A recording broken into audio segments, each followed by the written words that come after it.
Welcome to Locker Room Charlotte, where legends and looks live on. Okay, QC Life, I'm here with my man, Matt, and all that you see around me has been curated by him and his team. Obviously, we are getting geared up for so many different seasons coming through. Tell me how you created the concept of Locker Room.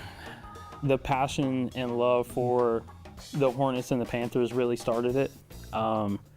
But it's cool to kind of create within our four walls a place that you can come and talk sports of any kind, whether it's MLS, NBA, NASCAR, football, baseball. It doesn't matter. Anything that you want to come in here and talk about sports or shop for a certain game, race, season, we've got you covered.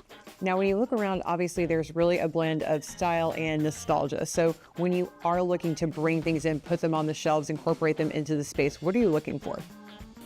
Number one is probably the quality.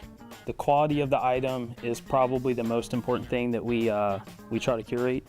And even so, dive a little deeper, something that's a little bit more rare, like a logo we may have only used 1 year, or a style that was only used for a couple seasons. So it's definitely quality and premium, but it's also like the rarity of how many times was this used or referenced. So it's cool to give people a chance to add something in their collection that when they go to a game, it's a neck breaker, it's a conversation starter. And that's really the goal of the whole store. Now, I have to ask you, when you are bringing in so many different types of things, how do you find these treasures?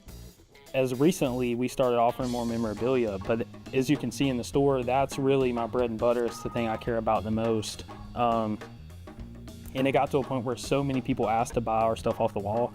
It was like, okay, it's time.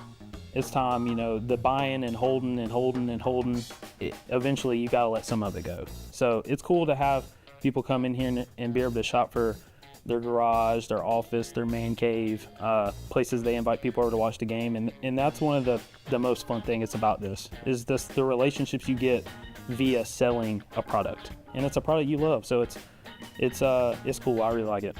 Yeah, and I feel like style in general has really evolved to embrace that vintage look, and it is something to be admired and sought after and looked at versus always having the brand new thing. Why do you think that is? The cool thing about vintage is there's so many different ways that you could get into it.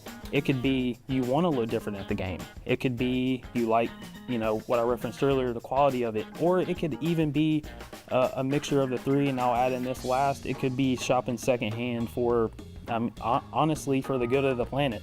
So there's a lot of good reasons to get into vintage. Even if it's something you're not into yet, maybe we can get you there. Talk to me about some of the gear that you're seeing that people are really loving going into the tournament.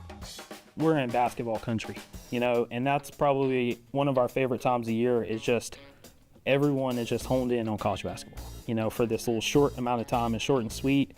And we love curating certain pieces for the season, especially this time of season, for people going to the games, especially when the games are here in Charlotte. I also have to ask you, when you talk about things like different iterations, logos, jerseys, things like that, how many iterations have you had with this business? It's crazy because it's something I've been into, jerseys, sports, all this stuff since I was a kid. And it's kind of crazy to see yourself like something as a kid, turn it into a hobby, turn it into a business, even as you're, approaching your 30s and you're turning into a man. So it's something I'm very blessed for.